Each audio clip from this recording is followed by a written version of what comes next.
But lovely. Same. I pet that dog.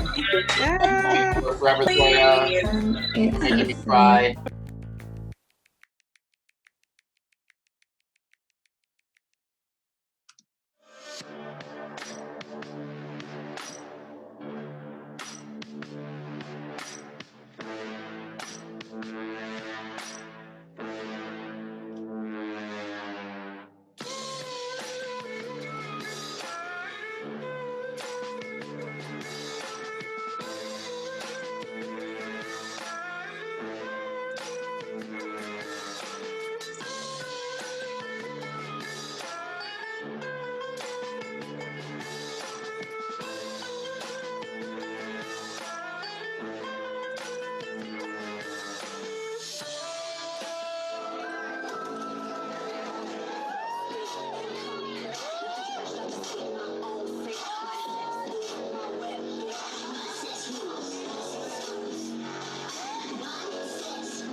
Okay, so I'm here to talk a little bit more about the ideas of identity and the experiences that inform them.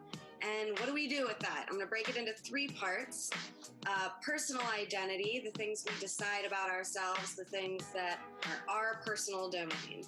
Our community identity is informed by the people around us, the people we align ourselves with, the people that we're committed to. Also, our societal identities are concepts that are maybe a little bit out of our control, things that are pressured and sometimes enforced on us by our society. The things that we do, the things that we make is really a large part of how we end up seeing ourselves and our self-perception. That's also really influenced by our desired impact and our ideals, sometimes more than our real impact. But our real impact is ideally really the most important thing for us to be paying attention to because it's how we shape the world. So getting into what I do, I first off am a performance artist, which very much means for me hours and hours of creative process for moments on stage, which has a lasting connection between me and my community. It also shapes who is my community in the performance world and in my queer scene, helps me connect, and it's a way that I self-express. I'm also a video artist, which means hours of work for minutes on screen. Editing is a solitary experience, but filming takes a lot of teamwork and is, again, like community oriented. Everything is possible with video art, and it's a great mode for storytelling. And it's also very collaborative. I'm a sex worker and a stripper, and which means hours of work and preparation in order to do hours of work. So it is a lot, but it's also a really tight-knit community for me that I hold so close and valuable to me. And it informs my self-expression a lot, too. I'm also a writer, which is a lot about documenting for me, my experiences, and is also connective, even though it's a solitary activity. So self-identity versus societal labels. You know, what do we decide versus what is pressured and sometimes enforced on us in the world? This has many different examples. For instance, the idea of gender. So gender identity is something that I decide, something that only you really know about yourself. For instance, I use they, them pronouns. I'm a non-binary person, but I also think of myself as extra-binary. Everything is just energy. Once you relax and let yourself play with anything being possible, you start realizing how much there is inside of you and how much there is in the world. It's so much more colorful than we realize. Romantic and sexual identity, which is more than just who you date. It is also about your community. It is about, it informs my creative expression as a queer person. And really builds into what a larger collective community identity is for me, which is really, who do you love? Who do you invest in? Who do you create with? How do they shape the world? What are the things that they do and they create on their own, and how do you nurture and support that? How will you shape the world together? So for me, one of those things, one of my societal and community roles is that of a helper, healer, and a death doula. I have experienced a lot of personal loss and death in my life, and in healing from that, it has helped me learn how to be a support system for those who are grieving, to be a true friend that is, one-on-one and in small little groups, like just that intimate being a true friend is a really big part of most of our identities. I'm a sibling. Many of us are, having a sibling is something that can be really tumultuous, and it's also something that teaches you so much about yourself. So then we want to talk about some privileged identities. Most of us have some privileged identity or another. One being white privilege, which doesn't mean that your life is easy necessarily, but it means that your skin color doesn't make your life harder if you're white. Body privilege, the ability to have relative comfort in your body, the ability to move around and use your body in different ways. Class privilege is a major one that is becoming more and more and more apparent right now. That is something we're all seeing playing out in many different ways. Many different types of marginalized identities. So that can be the inverse of some of the things that we already mentioned, and it can be so many worlds of things that are not a negative thing to be. It just has some shit that makes your life harder, honestly, in our social world. So social versus systemic. Social oppression, person to person, it's hard enough, but systemic is an entire system of our culture, of our society, built to hold people down. Now, our society is drastically transforming right now. When I was putting this together, I almost had a block because I'm like, how do I just talk about identity like it's a normal day? How are we transforming right now? We all really are. And as well, bitch. Coronavirus. At the end of the day, this should have been prevented. When they find out about this shit a couple of months ago. Cardi B has another PSA. If a celebrity is saying, hey, listen, I don't have no symptoms, I'm feeling good, I feel healthy, I don't feel like nothing, but I went and got tested and I'm positive for the coronavirus. That's caused confusion. Cardi called out celebrities who have the luxury of paying to get themselves tested while others can't even afford health care. So for me, I use Cardi B as an example because she is a woman of color, a sex worker who has experience with poverty. She has made herself a multimillionaire, and she escaped abuse through sex work. She has maintained a level of class solidarity and has kept it really real. And that is steeped deep into her identity. So what if we all had health care and no one had to struggle for basic needs? How would that change our personal identity? How would it free us to be more creative? How will it change us collectively? I think that these are all questions that we're asking ourselves and can be asking ourselves. What if we had the freedom to solve human problems without it being driven mainly by profit and a bottom line and self-promotion, So then I want to break down into experiences that shape our identity. Very much we think about the past, but also the present is constantly shaping our identities. We have a personal experience and then we have a collective experience. So I'm going to give a couple examples of what that might look like. For instance, cooking in quarantine, a very solitary experience that many of us are having. Also can be collective automatically or community-based if you live with people and you're cooking together. But if you're living alone or you're living with people, you're posting it or other people are posting it and we're all cooking in quarantine together. That brings a collective experience. A personal experience, negotiating with my landlady about what the fuck we're gonna do over the next couple of months. How are we gonna handle this? But the collective experience is understanding that most of us cannot pay full rent right now. They cannot evict all of us. In fact, they can't evict any of us right now. But how will this long-term social distancing change us? They're saying, Easter or whatever.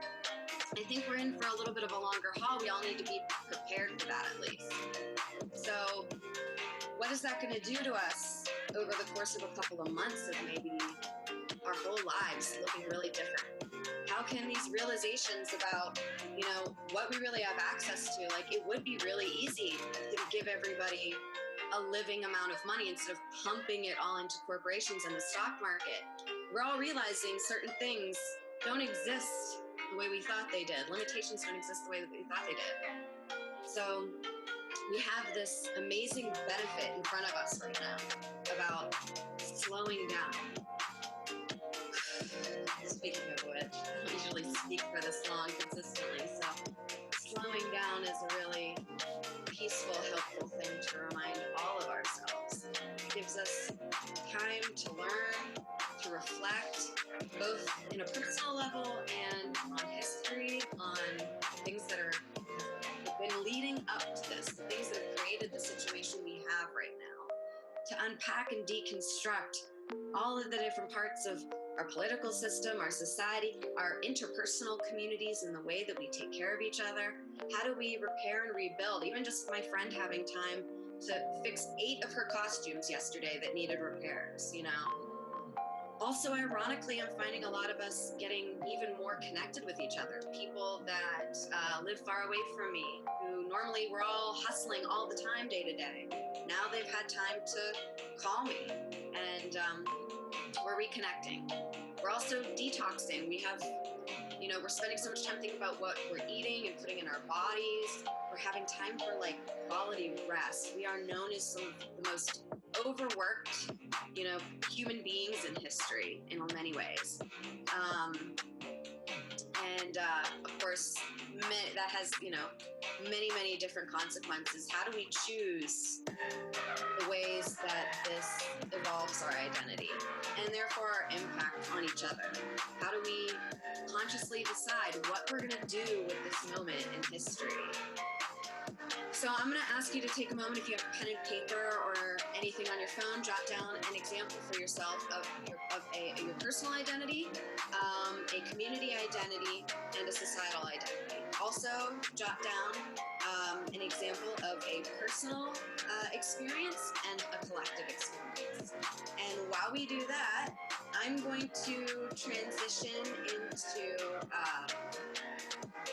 into a little something else to move around in, and I'm gonna, while we write down these ideas for ourselves, our little prompts, I'm going to do a little switcheroo into something we can stretch in. And if you have a space, if you're sitting in a chair, I'm going to show you some stretches you can do while you're writing this stuff down.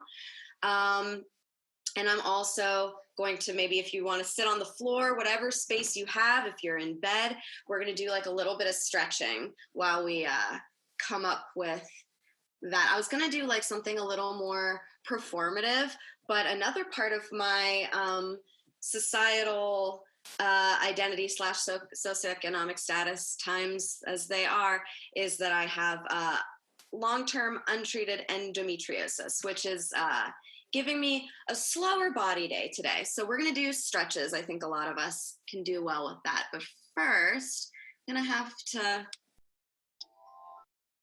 get myself ready for that.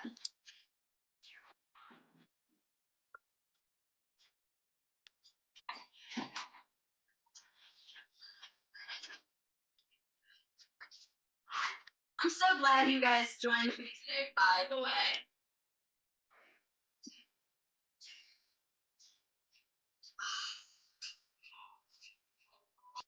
The workout fit on. It's a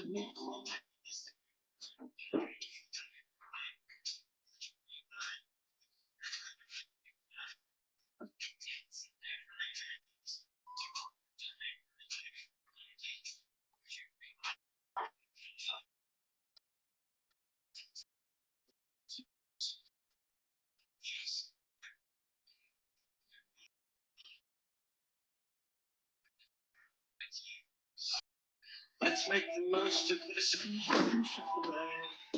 Since we're together, might as well say, would you be mine? Would you be mine? You be my neighbor. Won't you please? Won't you please? My neighbor. Hey, neighbors. So, little background vibes. This is by Slow Danger. Sorry if my speakers are just a little on the janky side, but little background music by Slow Danger, a local group to Pittsburgh. Hopefully everybody can still hear me okay. So if you're sitting in a chair, here's some stretches that you can do for your shoulders and for your back. You can lean, you grab one side or another, especially helps if you have a pinched nerve and you can't stretch your neck. That's where I first learned this. But anytime you're sitting anywhere in a chair that you can grab the bottom of and just lean your weight one way or the other.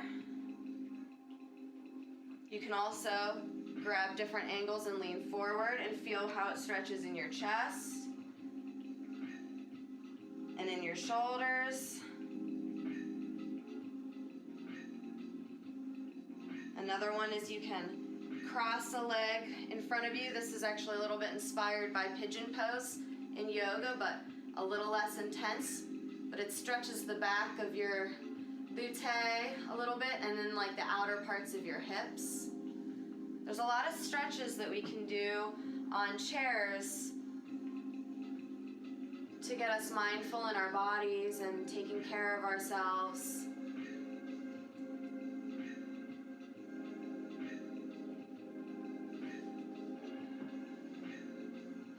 Anything that opens the chest, especially because we want to focus on how grateful we are to be able to take deep breaths. Another one is to be able to, oh, I got my back cracking. This is also a great time to think of anything that you want to bring up in a Q&A, which we're going to be sliding into in the next 3 minutes or so. We're just going to take a little more time to stretch and just be kind to ourselves.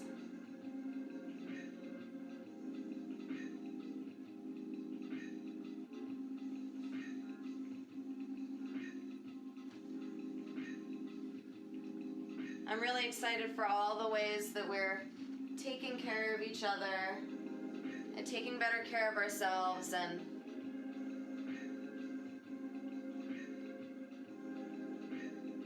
taking this time to reprioritize. It's a really great time to Marie Kondo your apartment.